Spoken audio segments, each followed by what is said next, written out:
Welcome to Ringsiders Wrestling. Today we are joined by somebody in the business who I think everybody knows at this point. Nobody doesn't know who Solomonster is. It's somebody who's been around since 2007 with Solomonster Sounds Off. Now I believe is in over 700 episodes, which is absolutely crazy. Thank you for joining us, Jason Solomonster. Thank you for having me. That rousing intro. I appreciate it. Mean every word, honestly. You're one of these people who really got ahead of the game when it came to the podcast thing. Like, when we think 2007, podcasts were big back then, but nobody in the wrestling community was really jumping on the wrestling podcast bandwagon. You were at the forefront of it, whereas like everybody nowadays on wrestling Twitter, myself included, has a wrestling podcast. You were like one of the first people who really popularized it. So for you, looking now, like I said, everybody's got a wrestling podcast. What's your journey been like, going all the way back to 2007 when you first started? It must have been a crazy ride. Yeah, it was very different. Like you said, there weren't as many as there are now. Pretty much from wrestlers to fans, everybody has their own podcast on different platforms. YouTube, now there's video. There really weren't many video shows back then. So it's interesting to see where things have come in these 14 years. It's hard to believe it's been that long, but it was different. It was definitely different back then. What have you found it like adapting with the time, so to speak? Because I know you, like you said, you was one of the first video wrestling content creators. I can't think of many others back then. I know there was like the Chikara podcaster Go-Go and stuff like that, but I can't think of many others off the top of my head who did video. Yeah, well, I wasn't doing video at the beginning. At the beginning, it was all audio, and there weren't many video shows. You know, WCW, for example, at the end of their run, they were probably the first. I mean, they were a promotion, but they were the first ones really doing online video at the very end there, WCW Live. Yeah. And then years later, WWE had their Bite This audio show, which turned into a video show. But in terms of like fan hosted shows, I think a lot of the YouTube content creators really started popping up early 2010s. I feel like I actually got into the game late on the video end. I was mainly focused on audio, and it really wasn't until the last few years I jumped in feet first onto the video end. I was kind of a dinosaur in that way.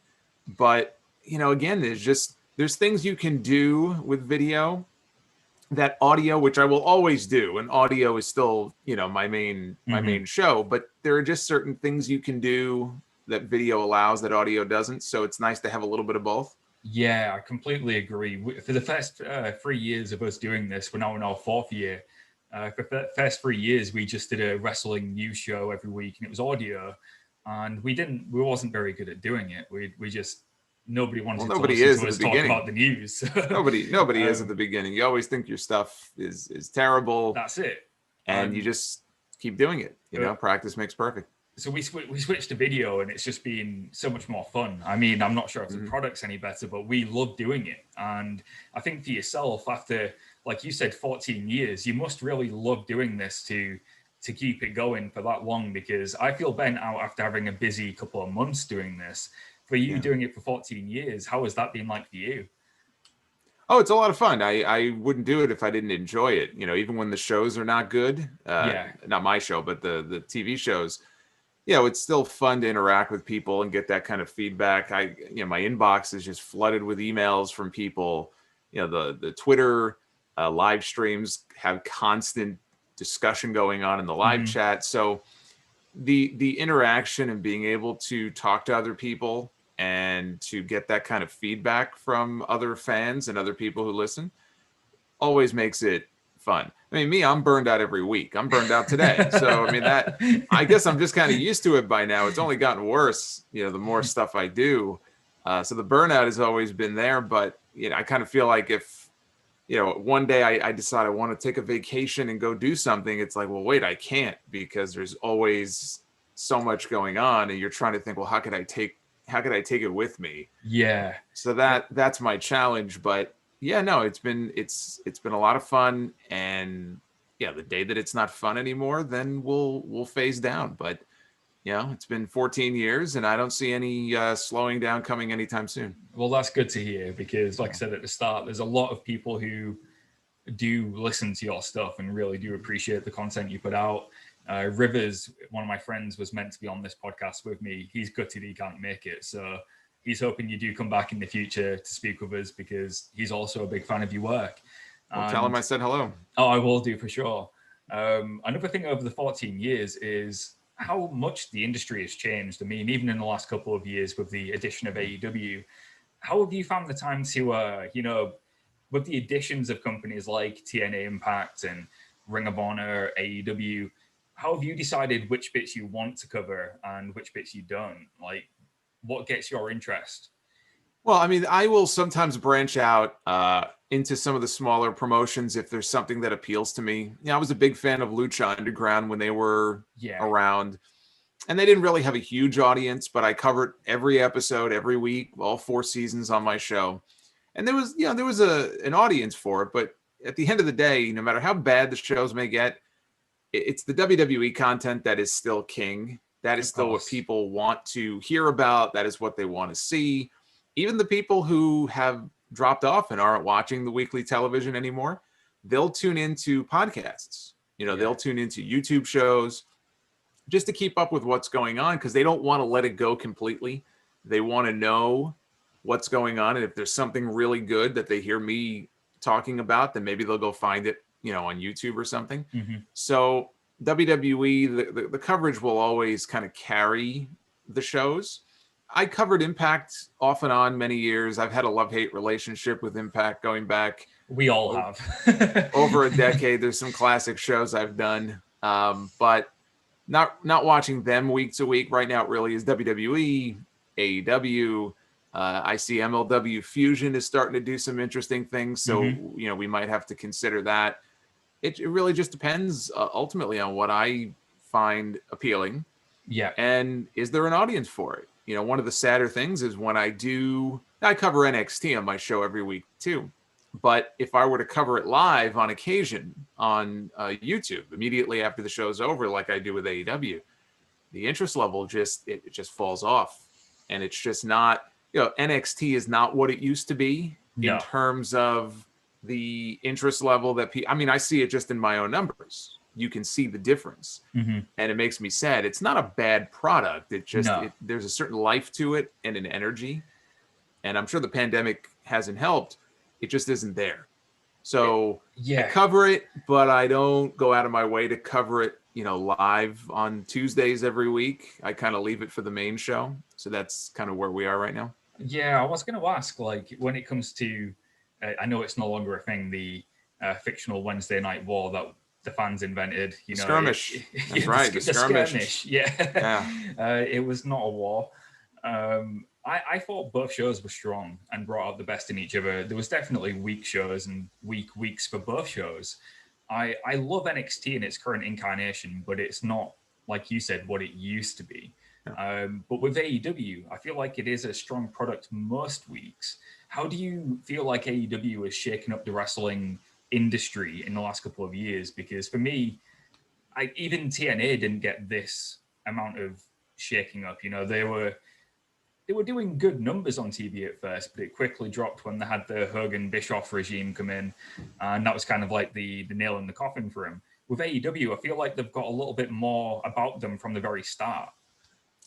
Yeah, and there's two main differentiating factors there. If you compare it to Impact, Impact's been around a lot longer than AEW has been. Yeah, and now they're owned by this whatever multi-million-dollar media company, but AEW has TNT, and Impact never had that kind of television clearance that AEW has. They were on Spike for a while, and Spike is good, but it's not TNT. So you have this great TV time slot. And a lot of people romanticize it. Oh, the Nitro days were on TNT. So it's kind of a big deal still to a lot of people. And they had the money.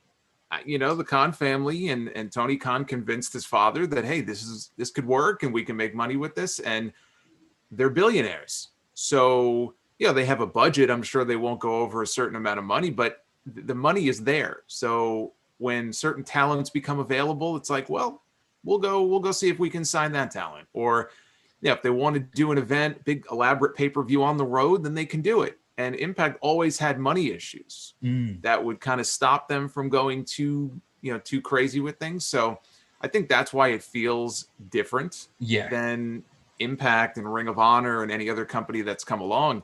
They have the television, which is it's probably the most important thing, and they have the money behind it. I like what they're doing. I don't like every single thing that they do. No. And when there's time to criticize, then there's time to criticize. And the AEW fans don't like it when you do that, but that's just too bad. I found that out today. No, because you have to be balanced. Look, if you're going to do that with WWE, what's good for one is good for the other. Yeah. And if they don't like it, well, too bad. But I like more of what they do than I dislike. And it is, it's an alternative to WWE. It's not like a totally different product, and they have brought in a lot of WWE people. So I don't want to say it's like this totally unique, totally different product, but it's different enough that I can watch the show and it doesn't get me aggravated. It doesn't bore me the way that, Raw would bore me, for example. So I'm glad there's an AEW, and for the wrestlers, it's the best thing possible, because now they have this viable second option where they can make real money. And it's not just about one company anymore. You have another option. It's a real alternative, mostly for the talent, I find. I know for the fans, it's an alternative, I guess. But for the actual wrestlers themselves, you don't have to just work for WWE now. There is a second company you can go to. That's the biggest takeaway for me. But even as a fan, I love, over the pandemic, there's AEW Dark and AEW Dark Elevation. I don't know if you've had a chance to properly delve into that.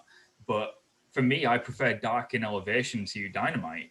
And that mainly is because the stories are a bit more intimate week to week.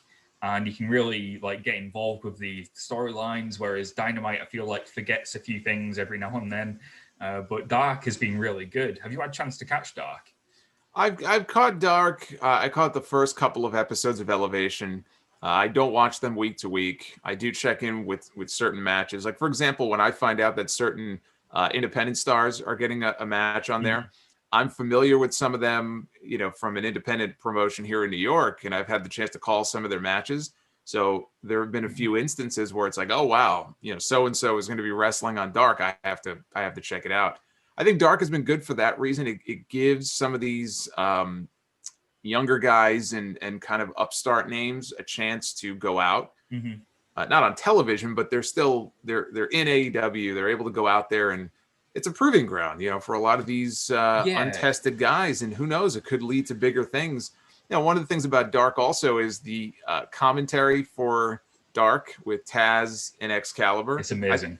They're a great combo. They're very entertaining, and it's just a more laid back show because you don't have the pressure of being live on television. So when you're live on television, right, you only have a certain amount of time for your segments. You got to get everything in. It's this frenetic pace. With Dark, which is not live and it's not on television, it's a little more laid back. And I think that kind of makes things a little more fun sometimes, but there's just so much. I don't have a chance to there is a lot every week. There's a lot of wrestling. A lot of wrestling. A lot of wrestling is a great thing, but there's not enough hours in the week to watch. There is an expression: you can't have too much of a good thing. So very true. Yeah. And I remember a few years ago, I was thinking there isn't enough wrestling from other companies, and now I'm at the point where there maybe is too much wrestling from. You're begging off like Ric Flair in '89. You're like, please, no more. Typical wrestling fan, right? Yeah. But you mentioned the New York companies that you work with. One of them is House of Glory, I believe. Can you tell us about House of Glory? What's that ride like been for you so far? It's been fun. The pandemic has put a pause on everything, so that part of it has sucked. But I got linked up with House of Glory probably at this point it was about 3 years ago, and I was familiar with them. I had been to some of their shows, and have some friends who work there. So I was invited to come down and do a little something with them. And later on, an opportunity opened up for me to do commentary as more of a color commentator. Yeah. And it's not anything that I ever had any experience doing before. It's one of those things where I always thought, well, if I was ever going to be involved, I'm not going to get in the ring and wrestle. So yeah, being an announcer is something I could see. And it's in a way, it's like with the podcast when you first start out, we were just talking about, oh, I can't go back and listen to those old shows because I can't, like, you critique yourself and you think you're just terrible. I know I have a ways to go, and I felt like we were kind of finding a good rhythm, and then everything just sort of went away when everything got shut down. But it's great because they've had some names go on to, bigger and better things. There's a lot of HOG talent that you'll find, Private Party and others who are on AEW television right now, who will be in WWE at some point. These really are the stars of the future. And New York is New York. So it could be a tough crowd to please. The fans there are very passionate. But when I get to do commentary, it's cool because I'm like calling matches and I'm looking and I'm watching and I'm saying, these are the people that I'm going to be watching on television in 2 years, in 5 years. And it's a really rewarding feeling. And I'm hoping that, I haven't heard anything yet, but I'm hoping in the months to come that we'll kind of get back on the saddle and we'll get people back in the building and be able to do it all over again. Hey, hopefully so, man. I'm hoping the same happens here as well. We haven't had a wrestling show for about 14 months now, 15 months. So we're dying to get some wrestling here, as I'm sure you are too. You mentioned when you're doing your commentary, having done the podcast, I'm sure does help. You've got that experience of actually speaking. But is there anyone that you take inspiration from when it comes to commentary? Are you like a Bobby the Brain Heenan, Monsoon? What do you go for when you're doing your commentary? Yeah, it's tough because you don't want to just copy the things you've seen on TV. I can't be that. Like I can't be, I mean, there's no way I could ever be someone like Bobby Heenan, but I think in terms of calling matches and stuff, it's not just about the moves. It's true. I mean, you really are telling a story during a match. If there's a feud between two guys and they're in the ring and this is the big, grudge match, you want to make sure you talk about the history between the two, but you don't want to step on the toes of the play-by-play announcer, right? Who does a tremendous job. And so you have to let him do his thing, but you don't want to be talking over each other. So you got to, the only way you can get better at something like that is repetition. The more you work with one person, the more comfortable you get with them, you develop a chemistry, you kind of know when to shut up and let them speak. And then they'll kind of lay back and let you speak. And so I wouldn't say I drew any inspiration from any one source. It's really, you learn a lot as you go, to be honest with you. But, and it's a little bit different because if you were calling a match, let's say for a television show, I know one of the things they teach you is, because people will say, well, how come when you see the announcers on TV, they're not just watching the ring, right? They're right there. Why are they looking down at the little tiny monitors in front of them? Because they have to call what you're seeing at home, right? So and we haven't had that issue because we're not on television yet or anything like that. But I feel like as you go along, you just kind of learn things like that. And so I look forward to hopefully being able to get back to it and getting even better and seeing how big we can blow this up. Before we start to wrap up, is there anything else we could expect from you in the future? Are you happy with just doing commentary, or would you ever maybe go into managing somebody? I'm going to say you don't want to be a wrestler. I'm sure that's clear. But would you ever manage anybody? Sure. I mean, if the opportunity came up for it, I would love to. I think that would be, I think, put it this way, of the two things I could offer, whether it's from a speaking role or a physicality role, I'm not going to walk out there and be the most impressive physical specimen. I'm going to spare everybody the walking out and the flexing and the posing and taking the shirt off and everything. Yeah. So of the two things, if I had anything to offer, it would be more along the lines of managing, being, a mouthpiece for someone. Again, it's nothing I've ever had the chance to do. I've thought about it. I think it would be fun. I think it is something I could become good at. So look, if the opportunity ever came up, would I say no? No, I wouldn't say no. And I'd probably pay the price for it very quickly. I'd probably mouth off to the wrong person and he'd put me on my head. But hey, that's wrestling. That's the price. That's the price you pay. Yeah. Well, you heard it here. if you want to book Jason as a manager, get in touch. There you go.